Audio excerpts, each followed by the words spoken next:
عن أنس بن مالك رضي الله تعالى عنه قال قال رسول الله صلى الله عليه وسلم হযরত আনাস ইবনে মালিক রাদিয়াল্লাহু তাআলা বর্ণনা করেছেন নবীজি সাল্লাল্লাহু আলাইহি ওয়াসাল্লাম ইরশাদ করেছেন সাব্বু সুফুফাকুম তোমরা তোমাদের কাতারগুলিকে সোজা করো। কাতারগুলিকে কি করো? তোমরা কাতারগুলিকে সোজা করো। তাহলে আমরা কাতারগুলিকে কি করব? সবাই বলি কাতারগুলিকে কি করব? আমরা কাতারগুলিকে সোজা করব ইনশাআল্লাহ। আমার কারণে যেন কাতার বাঁকা না হয়। আর আমি আর আপনি যদি কাতার সোজা করি তাহলে আমার আর আপনার ফজিলত কেমন? আর সুবহানাল্লাহ, আমার নবীজি সাল্লাল্লাহু আলাইহি ওয়াসাল্লাম ইরশাদ করেছেন ইবাদাল্লাহ, ওরে আল্লাহর বান্দাগণ, লা তাসুফুন্না সুফুফাকুম, অবশ্যই অবশ্যই তোমরা কাতার সোজা করবে। আর যদি তোমরা কাতার সোজা না করো তাহলে এটার ক্ষতি কেমন জানোনি? আও লা ইউখালিফান্নাল্লাহু বাইনা বুজুহাকুম, যদি তোমরা কাতার সোজা না করো তাহলে আল্লাহ তাআলা তোমাদের মাঝে বিভেদ সৃষ্টি করে দিবেন। নাউজুবিল্লাহ, জোরে কোন। তাহলে কাতার সোজা করলে যেই সমস্ত ব্যক্তিরা কাতার সোজা করে ওই সমস্ত ব্যক্তিদের জন্য আল্লাহ সুবহানাহু ওয়া তাআলার ফেরেশতাগণ দোয়া করেন। সুবহানাল্লাহ বলেন। যেই সমস্ত ব্যক্তিরা নামাজ আদায় করার জন্য কাতার সোজা করে ওই সমস্ত ব্যক্তিদের জন্য আল্লাহ তাআলার ফেরেশতাগণ দোয়া করে। আর যেই সমস্ত ব্যক্তিরা নামাজের কাতার সোজা করে না আল্লাহ সুবহানাহু ওয়া তাআলা এদের অন্তরের ভিতরে বক্রতা এবং বিভেদ সৃষ্টি করে দিবেন। নাউজুবিল্লাহ। তাহলে আমরা বক্রতা সৃষ্টিকারী ব্যক্তিদের দলে থাকব নাকি আল্লাহ তাআলার ফেরেশতাগণ আমাদের জন্য দোয়া করবে সেই দলে থাকব? সিদ্ধান্ত নিজেরাই নিব ইনশাআল্লাহ। বুঝাইতে পারছি? যারা কাতার সোজা করে এদের ব্যাপারে আসেন আরেকটা হাদিস, যারা কাতার পূর্ণ করে, আল্লাহু আকবার আল্লাহু আকবার, এই ব্যাপারে আপনাদের সামনে মুস্তাদরাক হাকিমের 224 নাম্বার হাদিস এবং আবু দাউদের 666 নাম্বার হাদিস, এই দুটি হাদিস বলেই আজকের আলোচনা শেষ করব। যেই সমস্ত ব্যক্তিরা কাতার সোজা করে এবং খালি জায়গা পূর্ণ করে দাঁড়ায় এদের ব্যাপারে আমার নবীজির ঘোষণা। এখন এই হাদিসটি আম্মা জান আয়েশা সিদ্দিকা রাদিয়াল্লাহু তাআলা আনহার সঙ্গে বর্ণিত।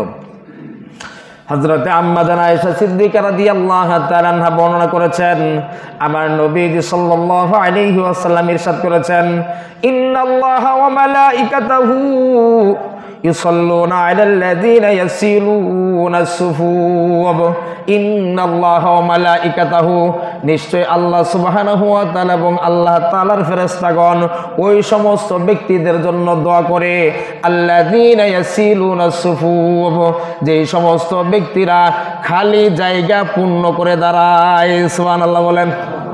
তাহলে খালি জায়গা যারা পূর্ণ করে দাঁড়ায়, কাতার সোজা করে দাঁড়ায়, এদের জন্য দোয়া করে কারা? ফেরেশতারা। কারা? তাহলে ফেরেশতার দোয়া কত দামি দোয়া হইতে পারে। তাহলে আমরা কাতার সোজা করব, কাতার পূর্ণ করে সুন্দরভাবে দাঁড়াবো ইনশাআল্লাহ। তাহলে এই আমল করা আমাদের জন্য কঠিন হবে না তো? হ্যাঁ। এখন আসুন, যারা কাতার পূর্ণ করতে চায় না, কাতার মিলাইতে চায় না, এদের ব্যাপারে নবীজি কি ঘোষণা করছে? হাদিস গ্রন্থের নাম হলো সুনানে আবু দাউদ, হাদিসের নাম্বার হলো 666। এই হাদিসটি হযরত আব্দুল্লাহ ইবনে ওমর রাদিয়াল্লাহু তাআলা আনহু এর সনদে বর্ণিত। আন্না রাসূল সাল্লাল্লাহু আলাইহি ওয়াসাল্লাম قال, হযরত আব্দুল্লাহ ইবনে ওমর রাদিয়াল্লাহু তাআলা আনহু বর্ণনা করেছেন আমার নবীজি সাল্লাল্লাহু আলাইহি ওয়াসাল্লাম ইরশাদ করেছেন মান ওয়াসালা সাফা ওয়াসালাহুল্লাহ, মান ওয়াসালা সাফা, যেই ব্যক্তি কাতার পূর্ণ করে এবং কাতার মিলিয়ে দাঁড়ায়, ওয়াসালাহুল্লাহ, ওই ব্যক্তির সাথে আল্লাহ তাআলার রহমত মিলিত হয়। সুবহানাল্লাহ, জোরে কোন। যেই ব্যক্তি কাতার সোজা করে কাতার পূর্ণ করে মিলিত হয় ওই ব্যক্তির সাথে কার রহমত মিলিত হয়? আল্লাহর রহমত ওই ব্যক্তির সাথে মিলিত হয়। এরপর হাদিসের পরবর্তী অংশের মাঝে আমার নবীজি ইরশাদ করেছেন ওয়ামান কাতা সাফা, আর যেই ব্যক্তি কাতারের মাঝে বিচ্ছিন্নতা করে, কাতারের মাঝে যেই ব্যক্তি এলোমেলো ভাবে দাঁড়ায়, এইখানে 2 জন দাঁড়াইছে, ওইখানে 4 জন দাঁড়াইছে, ওইখানে 3 জন দাঁড়াইছে, এই পিছনে যাই একজন বৈশা রয়েছে, এইরকম বিচ্ছিন্নভাবে বিক্ষিপ্তভাবে এলোমেলোভাবে অনেক মুসল্লিরা বসে, কথা বলেন ঠিক কিনা? এদের ব্যাপারে আমার নবী ঘোষণা করেছেন কাতাহুল্লাহ, এই সমস্ত ব্যক্তিদের মাঝখান থেকে আল্লাহ সুবহানাহু ওয়া তাআলার রহমত ছিন্ন হয়ে যায়। নাউজুবিল্লাহ। তাহলে রহমত মিলিত হয় কাদের সাথে? রহমত মিলিত হয় যারা কাতারের সাথে মিলে যায়, যারা কাতার পূর্ণ করে কাতারের সাথে মিলে দাঁড়ায়, এদের সাথে আল্লাহর রহমত মিলে যায়। আর যারা কাতার বিচ্ছিন্ন করে দাঁড়ায়, এদের উপরে আল্লাহ তাআলার রহমত বিচ্ছিন্ন হয়ে যায়। এখন আপনি কাতারের সাথে মিলে বসবেন নাকি কাতার থেকে আলাদা বসবেন, সেটা সিদ্ধান্ত আপনার। কথা বলেন ঠিক কিনা? হাদিস যেটা বলছি আপনারা বুঝছেন? কে কে বুঝছেন না বলেন তো দেখি। আশা করি সবাই বুঝছেন, কিন্তু বুঝার পরেও একটু আগায়া বসবেন, হাদিসের উপর আমল করবেন, এইটুকু মানসিকতা আমাদের অভাব।